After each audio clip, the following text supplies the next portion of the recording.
اولاد اللہ کی بہت بڑی نعمت ہے، اولاد اللہ کی بڑی عظیم نعمت ہے، ایسی عظیم نعمت ہے کہ اگر اولاد نبی کے گھر میں نہ ہو تو حضرت سیدنا ابراہیم علیہ السلام جیسی ہستیاں رو رو کر اللہ کی بارگاہ میں اولاد طلب کرتی ہے۔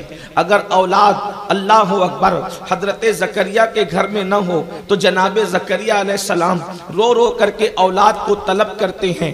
غرض کے اولاد اللہ کی بڑی عظیم نعمت، ایسی عظیم نعمت کہ اس پر جتنا شکر ادا کیا جائے کم ہے۔ اولاد کے ذریعے سے سلسلہ نسب چلتا ہے، اولاد کے ذریعے سے گھر آباد رہتے ہیں، اولاد کے ذریعے سے انسان کا نام زندہ رہتا ہے۔ میرے آقا صلی اللہ علیہ وآلہ وسلم کے دیوانوں، لیکن اللہ اکبر اولاد والوں، کیا اولاد پانے کے بعد مٹھائیاں تقسیم کر دینا، اولاد پانے کے بعد اللہ اکبر یہ سوچنا کہ چلو بڑھاپے کا سہارا آ گیا، یہ سوچنا کہ چلو میرے گھر کا اجالا آ گیا، یہ سوچنا کہ چلو میرے گھر میں چراغ جلانے کا سبب آ گیا، بس اتنا ہی سوچتے ہیں۔ اور جب بچہ چلنے پھرنے لگتا ہے تو پھر ماں باپ یہ پلان کرتے ہیں، میں اپنے بچے کو ڈاکٹر بناؤں گا، میں اپنے بچے کو ٹیچر بناؤں گا، میں اپنے بچے کو انجینئر بناؤں گا، میں اپنے بچے کو وکیل بناؤں گا، میں اپنے بچے کو بیرسٹر بناؤں گا، میں اپنے بچے کو اچھا سیاستداں بناؤں گا۔ یہ انسان کی فکر ہے۔ یقیناً میں آپ کے ساتھ ہوں، یقیناً میرے بھائیوں اور میری بہنوں، اچھا ڈاکٹر ضرور بناؤ، اچھا ٹیچر ضرور بناؤ، اچھا انجینئر ضرور بناؤ، اچھا وکیل ضرور بناؤ، اچھا بیرسٹر ضرور بناؤ، لیکن اللہ اکبر بچوں کے لیے سب سے عظیم ترین فکر کیا ہے؟ ایک ماں باپ کی فکر اپنے بچوں کے مستقبل کے لیے، اپنے بچوں کے فیوچر کے لیے، اپنے بچوں کے بھوشیہ کے لیے کیا ہونا چاہیے کہ میرا بچہ کیا بنے۔ اللہ اکبر یاد رکھنا، دنیا کی ساری ڈگریاں قبر کے باہر رہنے والی ہے۔ اللہ اکبر جو بھی ڈگری آپ دلائیں گے ساری ڈگریاں قبر کے باہر رہے گی۔ اللہ اکبر ہم نے وہ ڈگریاں دلانے کی کوشش کی جو قبر کے باہر پڑی رہ جائے گی، پڑی بھی رہ جائے گی اور ناکام رہے گی۔ اللہ اکبر ایک ڈگری ہے، ایک ڈگری جسے رسول اللہ صلی اللہ علیہ وآلہ وسلم کی وفاداری کی ڈگری کہتے ہیں، جسے دینداری کی ڈگری کہتے ہیں، جسے ایمان و یقین کی ڈگری کہتے ہیں۔ یہ وہ ڈگری ہے جو قبر کے اندر جاتی ہے۔ ہمیں نہیں پتا کہ قبر میں ڈاکٹر، ٹیچر، وکیل، بیرسٹر کے ساتھ کیا سلوک کیا جائے گا، ہمیں نہیں پتا، لیکن جو رسول اللہ کی وفا کے ساتھ اپنا دین و ایمان قبر میں سلامت لے جائے گا تو قبر میں اس کی شان یہ ہوگی۔ میرے امام کہتے ہیں نکیرین کرتے ہیں تعظیم میری، نکیرین کرتے ہیں تعظیم میری، فدا ہو کے تجھ پہ یہ عزت ملی ہے، فدا ہو کے تجھ پہ یہ عزت ملی ہے۔ خاک ہو کر عشق میں آرام سے سونا ملا، خاک ہو کر عشق میں آرام سے سونا ملا، جان کی اکسیر ہے الفت رسول اللہ کی۔ آج ہم اپنے بچوں کو سب کچھ بنا رہے ہیں، کیا دیندار بھی بنا رہے ہیں، رسول اللہ کا وفادار بھی بنا رہے ہیں، کیا ایمان اور یقین کے بارے میں فکر بھی کر رہے ہیں۔ آؤ ایک نبی کی فکر دیکھو، قرآن بیان کرتا ہے اذ حضر یعقوب الموت اذ قال لبنی ما تعبدون من بعدی قالوا نعبد الہک و الہ آبائک ابراہیم و اسماعیل و اسحاق۔ اللہ فرماتا ہے یاد کرو جب موت حضرت یعقوب کے پاس حاضر ہوئی۔ اللہ پاک قرآن میں فرما رہا ہے یاد کرو جب موت نے حاضری دی، حضر یعقوب الموت، موت نے حاضری دی بارگاہ یعقوب میں۔ لوگ کہتے ہیں کہ نبیوں کی کیا حیثیت ہے، معاذ اللہ۔ میں کہتا ہوں نادان، ذرا غور کر کہ اللہ پاک جب نبی کی موت کا ذکر کر رہا ہے تو سب کے پاس موت آتی ہے اور اجازت کے بغیر آتی ہے، لیکن نبیوں کی بارگاہ وہ بارگاہ ہے جہاں پر موت کا فرشتہ بھی ادب کے ساتھ حاضری دیتے۔ سبحان اللہ، غور تو فرمائیں۔ اور یہ لہجہ کوئی بریلی کے مولوی صاحب کا نہیں ہے، بلکہ یہ تو اللہ فرما رہا ہے حضر یعقوب الموت۔ تو پتا چلا بریلی والے جو نبیوں کا ادب کرتے ہیں انہوں نے مولوی سے نہیں بلکہ مولا کے قرآن سے سیکھا۔ بات ہے، زندہ باد، نعرے تکبیر، نعرے رسالت، مسلک اعلی حضرت۔ ورنہ حدارہ کا ترجمہ بھی تو کوئی کرے، یہ تو مبتدیوں کا کام ہے کہ ایک ابتدائی کتابیں پڑھنے والا طالب علم بھی جانتا ہے کہ حدارہ کا مطلب کیا ہوتا ہے۔ اور پھر قرآن کہتا ہے اِذْ حَدَرَ یعقوب الموت، جب یعقوب علیہ السلام، لیکن یہ میرا عنوان نہیں کہ نبی کی موت کیسی آتی، کس شان سے آتی، کیا ہوتا کیا نہیں ہوتا، لیکن بس اتنا کہہ دیتا ہوں، یہی تو میرے امام کی شان ہے، جہاں پر گتھیاں الجھ جاتی ہے چند مصرے بیان کر دو تو سارا معاملہ حل ہو جاتا ہے۔ نبی کی موت کیا، نبی کی موت کا فلسفہ کیا، تو میرے امام کہتے ہیں انبیاء کو بھی اجل آنی ہے، مگر ایسے کہ فقط آنی ہے، پھر وہی موت کے بعد ان کی حیات مثل سابق وہی جسمانی ہے، اس کی ازواج کو جائز نکاح، اس کا ترکہ بٹے جو فانی ہے۔ ہمارے نبی کی شان اور انبیاء کی شان تو یہ ہے، اللہ اکبر، اور امام الانبیاء کی شان یہ ہے تو زندہ ہے واللہ، تو زندہ ہے واللہ، میرے چشم عالم سے چھپ جانے والے۔ لیکن مقصد کی طرف آتے قرآن کہتا ہے جب موت نے حاضری دی حضرت یعقوب علیہ السلام کی بارگاہ میں، حضرت یعقوب دنیا سے جانے لگے، فکر یہ نہیں تھی میرے بچے میرے بعد کیا کھائیں گے، کیا پکائیں گے، کیسے رہیں گے، کیا کاروبار کریں گے، کون سا مکان، کون سی دکان، کون سا کاروبار، کون سا کھیت، کون سی زمین، کون سی جائیداد، کچھ نہیں فکر تھی۔ نبی کو فکر ہے تو ایک فکر، ہزاروں تربیت کے بعد بھی نبی کی فکر کیا ہے، کہتے ہیں اذ قال لبنیہ ما تعبدون من بعدی، کہ میرے بعد ما تعبدون من بعدی، میرے بعد تم کس کی عبادت کرو گے؟ کھانے پینے کا ذکر نہیں، پہننے اوڑھنے کا ذکر نہیں، مکان دکان کا تذکرہ نہیں، فکر نبوت یہ ہے کہ میرے بعد تم عبادت کس کی کرو گے، کس مذہب پر رہو گے، کس دین پر رہو گے، کس مسلک پر رہو گے، کس فکر پر رہو گے۔ تو وہ نبی کی تربیت تھی۔ پھر تو نبی کے شہزادوں نے جواب دیا قالوا نعبد الہک و الہ آبائک۔ توجہ کریں، لہجہ دیکھیں توحید کا، غور فرمائیں۔ مجھے نہیں پتا کہ اڑیسہ والے کون سی گفتگو سمجھتے ہیں اور لہجہ کون سا جانتے ہیں، لیکن میں تو اتنا سمجھتا ہوں کہ کوئی کسی لہجے کو جانے یا نہ جانے، عشق کا لہجہ ہر جگہ چلتا ہے۔ اور پھر یہ تو اس قلندر کا پڑوس ہے جسے دنیا مجاہد ملت کے نام سے جانے، جس نے عشق کی چنگاری کو شعلہ جوال بنایا ہے، جس نے عشق کے شبنمی قطروں کو موجے مارتا ہوا سمندر کا روپ عطا کیا ہے۔ یہ اس مرد قلندر کا پڑوس ہے، لیکن سمجھنے کی کوشش کریں۔ میں مشکل گفتگو یا علم گفتگو کم کرنے کا عادی ہوں، لیکن چونکہ یہ درس گاہ کی دستار کی محفل ہے تو تھوڑا سا کچھ علم کی بات بھی ہو۔ دیکھو قرآن کا انداز توحید، جب نبی نے نبی زادوں سے پوچھا میرے بعد کس کی عبادت کرو گے، اتنا کافی تھا کہ اللہ کی عبادت کریں، ٹھیک ہے، اللہ کی عبادت کریں گے اور اللہ کی عبادت کریں گے، اتنا کافی تھا۔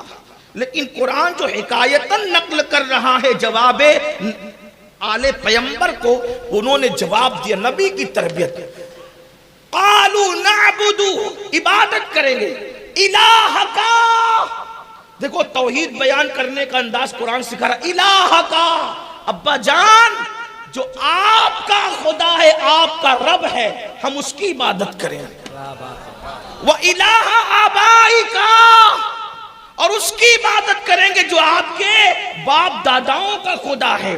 کون کہتا ہے اللہ کو مانو اور کسی کو مت مانو؟ ملا جی، اللہ توحید بیان کر رہا ہے کہ میرا تعارف کراؤ تو میرے پیاروں کے ذریعے سے۔ زندہ باد، الہ کا، آپ کا رب، آپ کے آبا و اجداد کا رب، ابراہیم و اسماعیل و اسحاق۔ لوگ ہم سے کہتے ہیں یہ سنیوں کو کیا ہو گیا کہ یہ صرف رسول اللہ رسول اللہ رسول اللہ رسول اللہ رسول اللہ، اللہ کا ذکر کرتے ہی نہیں۔ میں نے کہا پاگل ہو گئے، ہم سے بڑھ کر توحید کون بیان کر سکتا ہے؟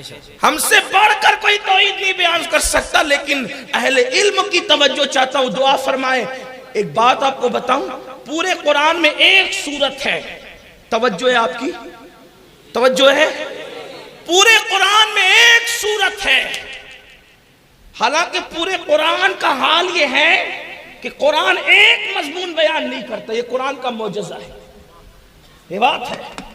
قرآن ایک مضمون کسی ایک صورت میں بیان نہیں کرتا، حالانکہ آپ دیکھیں دنیا کی کوئی کتاب اگر وہ تاریخ کی ہے تو اس میں سائنس نہیں ہوگا، سائنس ہے تو اس میں جغرافی نہیں ہوگی، جغرافی ہے تو اس میں ریاضی نہیں، ریاضی ہے اس میں فزکس نہیں۔ یعنی کہ آپ سمجھ کے میری بات کو بہت لمبا نہیں کرنا چاہتا، اتنا سمجھ گئے تو بات پوری ہو گئی۔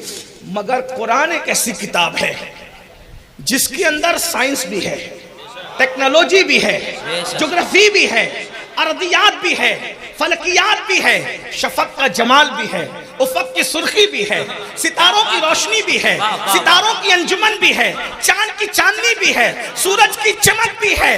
اللہ اکبر، اللہ اللہ، بلکہ یہاں تک کہ مکڑیوں کے جالے کا تذکرہ بھی موجود ہے، شہد کی مکھیوں کا ذکر بھی موجود ہے۔ بہتی ہوئی دریاؤں کا حسن اگر دیکھنا ہے تو قرآن پڑھ لو، گرتے ہوئے آبشار کا تصور کرنا ہے تو قرآن پڑھ لو۔ اللہ اکبر، مرغ کی چہک سے لے کر کے کلیوں کے باغپن تک کے سارا ذکر قرآن کرتا ہے۔ لیکن ایک خاص بات یہ، مثال کے طور پر اگر شادی کا ذکر کرتے کرتے میت پر آ جائے تو کتنا اچھمبا لگتا ہے، اٹپٹا لگتا ہے، مگر یہ قرآن کا معجزہ ہے، قرآن کا اعجاز ہے یہ کہ قرآن مضمون تبدیل کرتا ہے، پتہ بھی نہیں چلتا، اور حسن بڑھتا چلا جاتا ہے، ندرتیں بڑھتی چلی جاتی ہے، اس لیے کہ کلام اس کا ہے جس کی کوئی مثال نہیں ہے، کلام اس کا ہے جس کا کوئی بیان نہیں ہے، کلام اس کا ہے جس جو تصور میں نہیں آ سکتا، جو تخیل میں نہیں آ سکتا۔ لوگ ہم سے کہتے ہیں، بات آگے بڑھانے سے بات کہوں، میرے اللہ کی شان کیا ہے؟ مسلمانوں، ہم نے اللہ کی شان کو کبھی جاننے کی کوشش نہیں کی۔ آج کے وہ اللہ تبارک و تعالی جس نے بے مثال فرشتے کے ذریعے سے بے مثال رسول پر اپنی آخری کتاب نازل فرمائی ہے، اللہ اکبر، اس اللہ کی شان کیا؟ اللہ وہ ہے جو لم یلد ہے ولم یولد ہے، اس کی کوئی اولاد نہیں ہے، وہ کسی کی اولاد نہیں ہے۔ اللہ وہ ہے جو کھاتا نہیں ہے کھلاتا ہے، اللہ وہ ہے جو پیتا نہیں ہے پلاتا ہے، اللہ وہ ہے جو سوتا نہیں ہے نیند عطا کرتا ہے، اللہ وہ ہے جو لوگوں کو سکون عطا کرتا ہے، اللہ وہ ہے جس نے دریاؤں کو روانی دی ہے، اللہ وہ ہے جس نے سمندروں کو طغیانی دی ہے، اللہ وہ ہے جس نے تتلیوں کو باغپن عطا کیا ہے، اللہ وہ ہے جس نے کلیوں کو مسکرانے کا شعور عطا کیا ہے، اللہ وہ ہے جو روزانہ مشرق سے سورج نکالتا ہے اور مغرب میں غروب کر دیتا ہے، اللہ وہ ہے جس نے چاند کی چاندنی پیدا کی، اللہ وہ ہے جس نے ستاروں کی انجمن سجائی، اللہ وہ ہے جس نے گلیکسی کا نظام بنایا، اللہ وہ ہے جس نے بغیر پلر کے آسمان سجایا، اللہ وہ ہے جس نے اتنا بڑا زمین کا فرش بنایا، اللہ وہ ہے جو سبزہ کی چادر اگاتا ہے، اللہ وہ ہے جو مردہ انڈے سے زندہ مرغی پیدا کرتا ہے اور زندہ مرغی سے مردہ انڈا پیدا کرتا ہے، اللہ وہ ہے جو روزانہ رات کو لاتا ہے، اللہ اللہ رات کو لاتا ہے تو دن کہاں چلا جاتا ہے، اللہ وہ ہے جو دن لاتا ہے تو رات پتہ نہیں کہاں چلی جاتی ہے، جو رات کو سمیٹنے کی قدرت رکھتا ہے اور جو دن کو سمیٹنے کی قدرت رکھتا ہے، وہ میرا اللہ ہے۔ اللہ وہ ہے جو پتجھڑ کے موسم میں پتوں کو ختم کر دیتا ہے، بہاروں کے موسم میں نئے پتے عطا کرتا ہے، اللہ وہ ہے جو زمین سے پانی نکالتا ہے، اللہ وہ ہے جو آسمانوں سے برسات برساتا ہے، اللہ وہ ہے اتنی بڑی بڑی کشتیاں جس کے حکم سے سمندروں میں چلتی ہے، اللہ وہ ہے جس کی بارگاہ میں انبیاء کرام سجدہ کرے، اللہ وہ ہے جس کی بارگاہ میں سجدۃ الانبیاء سجدہ کرے، اللہ وہ ہے جو ماں کے پیٹ میں بچوں کی خوبصورت صورت بناتا ہے، اللہ اللہ غور فرما اس کی قدرت پر، کبھی صورت دادا کی طرح بناتا ہے، کبھی صورت چچا کی طرح بناتا ہے، کبھی صورت ماں کی طرح بناتا ہے، کبھی صورت باپ کی طرح بناتا ہے۔ کسی بچے کی صورت پڑوسی کی صورت سے نہیں ملتی، اگر اس کی ماں شریف ہو تو اللہ اکبر، یہ اللہ کی قدرت کاملہ ہے، یہ اللہ کی شان ہے، اللہ اکبر۔ اس کی شان یہ ہے انہو ہوا السمیع البصیر، وہ وہی ہے دیکھنے والا اور جاننے والا۔ زندہ باد نعرہ اس اللہ نے پورے قرآن میں 114 صورتوں میں ایک صورت اپنے پریچے اپنے ڈیفینیشن کے لیے رکھا، ایک صورت میں اپنا تعارف کرا ہے۔ توجہ کرنا، لوگ کہتے ہیں دیار حبیب کانفرنس کیوں؟ توحید کانفرنس کیوں نہیں؟ ہم کہتے ہیں ملا جی اس کا بھی شعور آپ کو ہونا چاہیے. اور ایک بات آپ کو بتاؤں، ہم سے اصلاحی تقریریں سن کر کوئی غلط فہمی میں نہ رہے کہ ہم مسلک چھپا کے بات کرتے ہیں. سنی دعوت اسلامی کا مزاج کبھی نہیں رہا کہ ہم مسلک چھپا کے بات کریں. جہاں جیسی ضرورت ہوتی ہے بات ضرورت کے مطابق کہی جاتی ہے، لیکن جب مسلک پہ آنچ آئے تو پھر ہم چھپا چھپا کے بات نہیں کرتے. پھر ہم یوں کہتے ہیں میں وہ سنی ہوں، جمیل قادری مرنے کے بعد میرا لاشا بھی کہے گا صلاۃ و سلام. بات واہ، نعرے تکبیر، نعرے رسالت. وہ تو ضرورتوں نے مجبور کیا ہے اصلاحی تقریروں پر، ورنہ ہماری زندگی کا عنوان ہے انہیں جانا انہیں مانا نہ رکھا غیر سے کام. للہ الحمد میں دنیا سے مسلمان گیا. ضرورت نہیں. اصل میں حدیث پاک ہے مزدور کا پسینہ سوکھنے سے پہلے اس کو مزدوری دے دی جائے.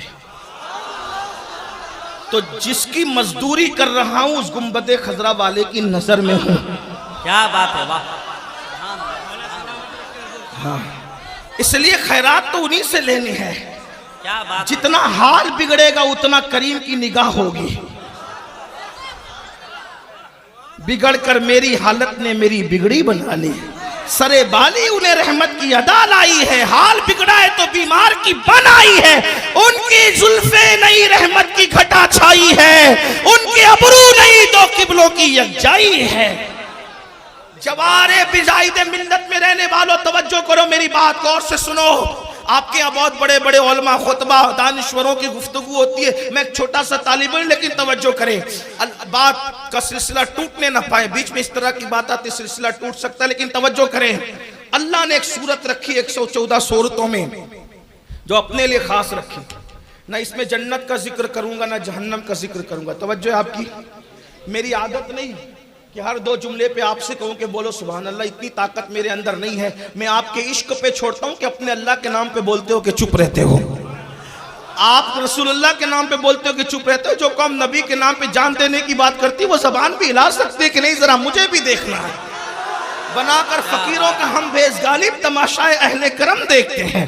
ہم بھی ذرا کرم کا تماشا دیکھیں. توجہ کرنا. اللہ اکبر. اللہ نے ایک سورت رکھی پورے قرآن میں. نہ جنت کا ذکر کروں گا نہ جہنم کا، صرف میرا ذکر ہوگا. نماز کا ذکر کروں گا نہ روزے کا، صرف میرا ذکر ہوگا. کسی نبی کا ذکر کروں گا نہ فرشتوں کا، صرف میرا ذکر ہوگا. اسی لیے اس سورت کا نام سورۃ الخلوص نہیں ہے بلکہ اس کا نام ہے سورۃ الاخلاص. اگر خلوص بھی ہوتی تو وہ خالص ہی ہونا تھا، لیکن وہ خلوص نہیں بلکہ اخلاص ہے. اخلاص مطلب پیور، پیور، اونلی پیور، صرف پیور، فقط پیور. کیونکہ خلوص نہیں اخلاص. اور خلوص کس کو کہتے ہیں؟ جس میں ایک ہی چیز ہو اس کو کہتے ہیں خالص. توجہ ہے. سمجھ میں آئے تو بولنا ورنہ نہیں.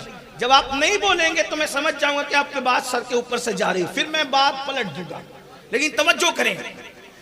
خالص کس کو کہتے ہیں؟ کہتے ہیں یہ دودھ خالص ہے. توجہ.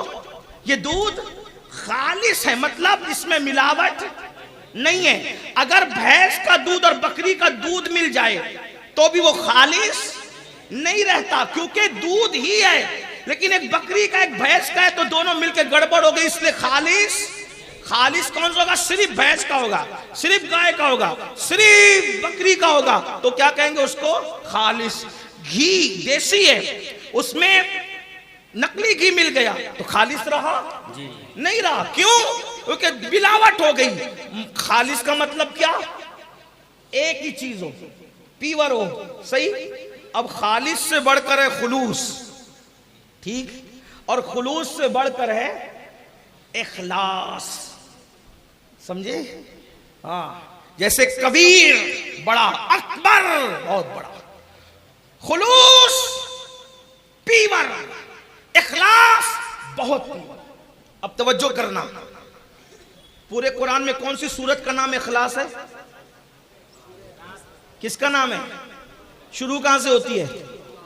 ہیں؟ ہاں، کون کہتا ہے سنیوں کو علم نہیں؟ ان سے اچھا کون جانتا ہے؟ ہاں جی بالکل، ماشاءاللہ ان میں ہی پہ پڑا ہوں حضرت، آپ دعا کریں میرے لیے، اللہ تعالیٰ مجھے پڑھا لکھا، آپ کی دعائیں لینے آتا ہوں اڑیسہ۔ توجہ ہے، سورۃ الاخلاص مطلب بولے کب نازل ہوئی؟ شان نزول۔ لوگوں نے آ کے پوچھا یا رسول اللہ، جس اللہ کی آپ عبادت کی دعوت دیتے ہیں وہ سونے کا ہے، مٹی کا ہے، پتھر کا ہے، کیسا ہے؟ اس کا تعارف کرائیے، پریچے کرائیے، کیسا ہے وہ اللہ؟ اللہ نے کہا محبوب ہم پریچے کرائیں گے اپنا تعارف، اور اس میں کسی کا ذکر نہیں کریں، کیونکہ جس کا ذکر کرے تو وہ خالص نہ رہے گی تو اخلاص کیسے رہے گی؟ جب وہ خالص نہ رہے گی تو اخلاص کیسے رہے گی؟ پیور صرف میں رہوں گا، بس اس پوری صورت میں کسی کا ذکر نہیں کروں گا۔ اللہ پاک وہ کون سی صورت ہے؟ تو کہا قل، جس میں اپنا ذکر کرنا تھا صرف، اس کا آغاز بھی محبوب کے ذکر سے۔ کیا بات ہے، واہ! اس طرح قل، آپ کہیں محبوب، آپ کہیں پیارے، تم فرماؤ، آپ فرماؤ۔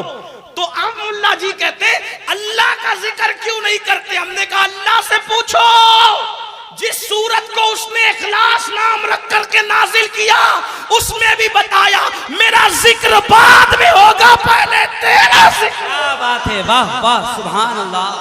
قل، اے محبوب آپ فرما دو، اب اپنا ذکر ہو رہا ہے، هو اللہ احد، وہ اللہ ہے اور ایک ہے۔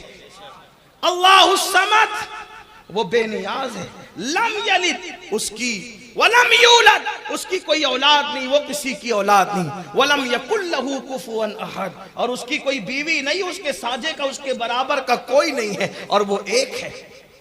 آپ غور فرمائیں، تو اللہ نے پہلے محبوب کا ذکر کیا، تو میری گزارش آپ سے یہ ہے کہ فکر نبوت یہ کہ میرے بعد میرے بچے دین پہ رہیں گے کہ نہیں رہیں گے، میرے بعد میرے بچے مسلک پہ رہیں گے کہ نہیں رہیں گے۔ اور انہوں نے کیا کہا؟ نعبد الہک و الہ آبائک، ہم آپ کے رب کی عبادت کریں گے اور آپ کے آباء و اجداد کے رب کی عبادت کریں گے۔ اب آپ سے پوچھتا ہوں، جب نبوت کی فکر یہ ہے، فکر نبوت اور رسالت یہ ہے، النبیوں کی فکر یہ ہے، ہماری کیا فکر ہے؟ آج ہمارے بچے ویسٹرن کلچر کی طرف جا رہے ہیں۔ کیا باپ کو فکر ہے میں مسلمان تھا، میرا بچہ بھی مسلمان رہے؟ کیا ماں کو فکر ہے میں مسلمان ہوں، میرا بچہ بھی مسلمان رہے، میری بچی بھی مسلمان رہے؟ بڑی معذرت کے ساتھ آج کل کا مسلمان یہ سوچتا ہے ارے مولانا مذہب پر عمل کریں گے تو ترقی نہیں ہوگی، مذہب پر عمل کریں گے تو ترقی نہیں ہوگی۔ مذہب کی باتیں کہاں ہوتی ہے؟ صرف جلسوں میں۔ مذہب کی باتیں کہاں ہوتی ہے؟ صرف مسجدوں میں۔ نادان ہو، آؤ، یہ مذہب اسلام ہے، کوئی اور مذہب نہیں۔ یہ مذہب ترقی کی راہ میں رکاوٹ نہیں ہے، یہ مذہب ترقی کی راہ میں رکاوٹ نہیں ہے۔ مسلمانوں، رسول اللہ سے وفا سکھاؤ بچوں کو، میری قوم کی بہنوں اپنے بچوں کو نبی سے وفا سکھاؤ، دینداری میں ان کو مضبوط کرو۔ یہ دین وہ ہے جن لوگوں نے نمک اور کافر میں فرق نہیں کرنا تھا، جو نمک اور کافر میں فرق نہیں کر سکتے تھے، جب ان کو رسول اللہ کا دامن ملا، یہ دین مصطفیٰ ملا، تو وہ کیسر و کسرا کے تاجدار بن گئے۔ آج مجھے بہت خوبصورت سی بات یاد آ گئی، جب فاروق اعظم رضی اللہ تعالیٰ اپنے جوانوں سے بھی کہتا ہوں، ایئرپورٹ پر بیٹھ کر پانی پینے میں شرم آتی ہے، اللہ اکبر، سر پہ ٹوپیاں رکھنے میں شرم آتی ہے۔ میں اپنے جوانوں سے کہتا ہوں، قوم کی بیٹیوں سے کہتا ہوں، باہر نکلتے وقت، برقع پہنتے وقت، پردہ کرتے وقت شرم آتی ہے۔ سن لو، مذہب اسلام وہ مذہب ہے جس نے اس کا دامن تھاما ہے، وہ کبھی ذلیل نہیں ہوا، ہمیشہ اس کو عزت ملی، ہمیشہ اس کو مقام ملا، ہمیشہ اس کو وقار ملا۔ خلوص کے ساتھ دیندار بن جاؤ۔ آؤ آپ کو بتاؤں، سیدنا فاروق اعظم اپنے دور خلافت میں حج کے لیے مدینہ منورہ سے مکہ شریف کی طرف گئے۔ جب تہامہ کی وادیوں کے قریب سے گزرے تو فاروق اعظم رو پڑے۔ ذرا غور سے سننا، فاروق اعظم رو پڑے۔ نبی سے وفا کیا، دینداری کیا، دینداری کی برکت کیا، اللہ اکبر۔ فاروق اعظم رو پڑے تہامہ کی چراگاہوں کو دیکھ کر کے۔ کسی نے کہا امیر المومنین رونے کا وقت نہیں، کیوں رو رہے ہو، آنسو کیوں بہا رہے ہو؟ فاروق اعظم کہتے ہیں یہ عمر کو دیکھ رہے ہو، اس عمر کے نام سے آج کیسر و کسرا کے تاجدار گھبراتے ہیں، کیسر و کسرا کے تاجدار کانپتے ہیں. جانتے فاروق اعظم کی ہیبت کیا تھی؟ اگر قیصر و کسریٰ کے تاجداروں کا گھوڑا بدکتا تو وہ کہتے تھے کیا تجھے عمر کا سایہ نظر آ گیا جو تو بدک رہا ہے؟ اللہ اکبر. یہ ہیبت تھی. 1 مہینے کی مسافت دوری پر فاروق اعظم کے نام کی ہیبت سے قیصر و کسریٰ کے تاجداروں کو چین و سکون کی نیند نہیں آتی تھی, کروٹیں بدلتے تھے. آج مسلمانوں کو کیا ہو گیا؟ ذلت کی وجہ مذہب پر عمل نہیں ہے, ذلت کی وجہ مذہب سے بیزاری ہے, ذلت کی وجہ مذہب سے بغاوت ہے, ذلت کی وجہ رسول اللہ سے دوری ہے, حضور علیہ السلام کے دین سے دوری ہے, ذلت کی وجہ مسجدوں کو ویران کرنا ہے. اگر دیندار بنو گے تو کیا ملے گا؟ فاروق اعظم روتے ہوئے کہتے ہیں میرے ساتھیوں مجھ سے پوچھتے ہو کہ رونے کی وجہ کیا؟ اس عمر کو دیکھ رہے ہو نا, عمر کیا تھا؟ اللہ اکبر. کہتے ہیں مجھے اپنی جوانی کے دن یاد آ گئے, ابتدائی جوانی